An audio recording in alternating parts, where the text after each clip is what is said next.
being a dark-skinned actress and also being funny and maybe not being the ideal of what they thought funny girls looked like. Right. They didn't know what to do with me, and I got offered nothing after I finished that show. Living Single cast drops. Secrets fans missed for decades. Picture this. It's 1993. The World Trade Center towers pierce the Manhattan skyline. Hip-hop pulses through Brooklyn brownstones. And 6 friends are about to change television forever. But not the 6 you think. Before there was Friends lounging in Central Perk, there was Living Single. 4 fierce, independent black women and 2 charismatic men navigating love, careers, and friendship in Brooklyn. But what happened behind the cameras? The real story is more dramatic, more heartbreaking, and more inspiring than anything that made it to air. This is the untold story of betrayal, resilience, and a legacy that Hollywood tried to erase. You think you know Living Single? You have no idea. The Foundation, August 1993. Queen Latifah walks into a Warner Brothers conference room with a pitch that would either revolutionize television or crash spectacularly. Dana Owens wasn't just another rapper trying to break into Hollywood. She was a cultural force who understood something the suits didn't. Authentic representation wasn't just morally right, it was profitable. I want to show black women as we really are, Latifah pitched. Professional, funny, complex, real. The silence felt like an eternity. Then something miraculous happened. They said yes, but saying yes was the easy part. Now came finding 5 other performers who could match Latifah's presence while bringing authentic voices to screen. What casting directors didn't expect was how these auditions would reveal Hollywood's hidden prejudices. Kim Coles arrived carrying more than headshots. She carried hopes of every funny black woman told she wasn't mainstream enough. Erika Alexander represented everything Hollywood claimed to want but secretly feared. A black woman who was unapologetically smart, successful, and uncompromising. They tried to fire her before the show even premiered. The Maxine Shaw problem. 3 weeks into pre-production, Erika Alexander got a career-ending phone call. The network had concerns, Hollywood's favorite euphemism for panic. They said I was too intimidating, Alexander later revealed. Apparently, audiences weren't ready for a black female lawyer who didn't apologize for her intelligence. Maxine Shaw was everything white America feared: powerful, uncompromising, and absolutely right. Queen Latifah had a choice: cave to network pressure or risk everything. She walked into that executive suite with fire in her eyes. If Erika goes, I go. 5 words that saved television history. Meanwhile, Kim Fields reinvented herself as Regine Hunter, and the men created equally revolutionary representation. John Henton's Overton shattered angry black man stereotypes with gentle sweetness. T.C. Carson's Kyle represented educated, employed, emotionally available black masculinity that mainstream media consistently ignored. Or so it seemed. Because behind Carson's charismatic performance lay a storm that would tear the Living Single family apart. But that reckoning was still seasons away. The storm clouds. September 1994. 1 year after Living Single premiered to acclaim and solid ratings, another show about 6 friends in a major city debuted. The show was Friends, and it would become Living Single's greatest nemesis. The similarities were impossible to ignore. 6 friends, urban setting, relationship comedy. But there was one crucial difference Hollywood pretended not to notice. Living Single featured 6 black leads, while Friends featured 6 white ones. What happened next was a masterclass in systemic inequality disguised as market forces. Living Single, $50,000 per episode marketing budget. Friends, $2 million per episode. The numbers don't lie. While Living Single fought for every promotional dollar, Friends was positioned as NBC's crown jewel. The demographics were different. Friends appealed to a broader audience, an anonymous executive claimed. Broader. Translation, wider. Because apparently black stories were niche, while white stories were universal. The same logic that would later erase Living Single from pop culture conversations about influential 90s television. The weight of representation. The cast carried more than unequal promotion. They carried an entire community's hopes. Fan letters poured in by thousands. Black women seeing themselves as lawyers and entrepreneurs for the first time. Families gathering every Thursday for appointment viewing that felt like coming home. The pressure was incredible. Kim Coles admitted, "We weren't just playing characters, we were representing an entire culture. Every joke had to be perfect because we might not get another chance." By season 3, strain was showing. Success brought new pressures, new conflicts testing the bonds they'd forged.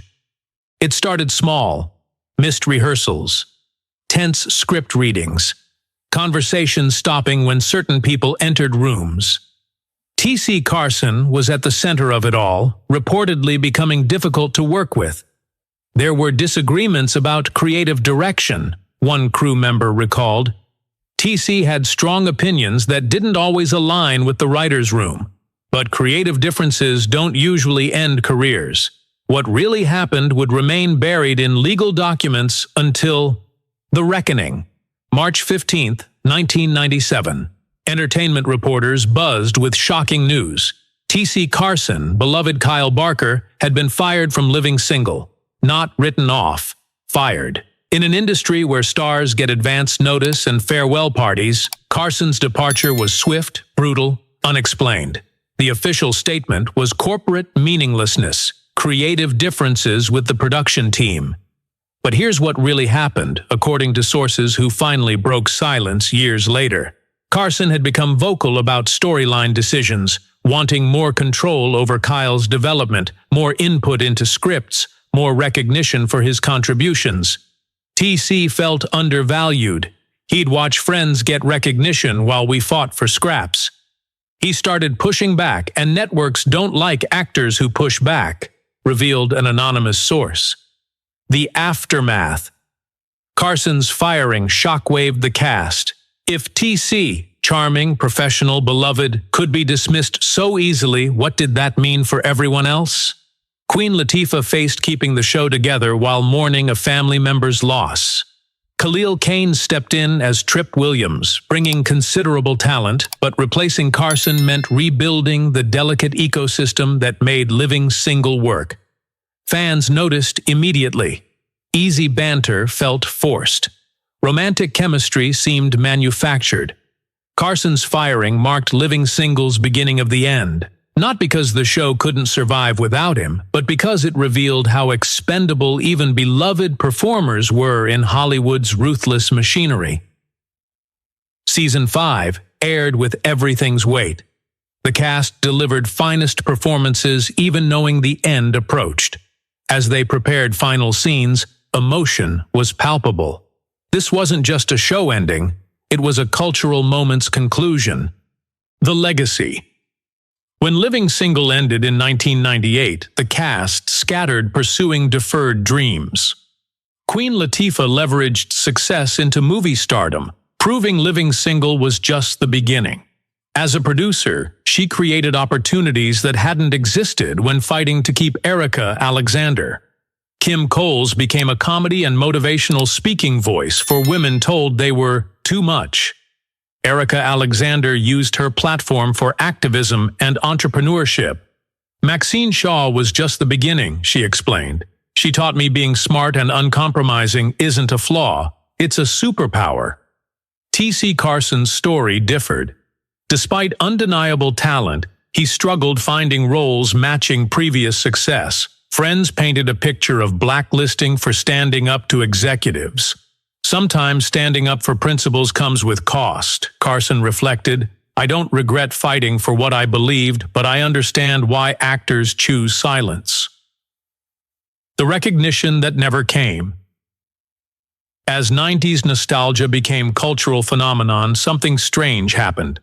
Friends was hailed as the decade's definitive sitcom, while Living Single became a footnote. Despite predating Friends with more diverse, complex characters, Friends got reunions, magazine covers, streaming deals. Living Single got overlooked, undervalued, almost forgotten. It took social media and new generations to give Living Single due recognition. Wait, Living Single came before Friends and was actually better? Why didn't anyone tell me? The viral discussions revealed painful truths about representation and cultural memory. Black excellence had been systematically erased, replaced by safer, whiter narratives. The reckoning. In 2021, something beautiful happened. As streaming services competed and audiences demanded diversity, Living Single finally got deserved recognition. Critics reassessed its impact. Historians celebrated Regine's style. Scholars praised Maxine's representation. Living Single didn't just predict television's future, it created it. Every ensemble comedy that followed owes something to Queen Latifah's team, noted a TV historian. Today you see Living Single's influence everywhere. From Insecure to Atlanta, shows celebrating authentic Black experiences trace lineage to that Brooklyn brownstone where 6 people changed television forever. Living Single showed us we didn't have to water ourselves down. We could be ourselves and trust authenticity would resonate, said Issa Rae. The lessons we learned.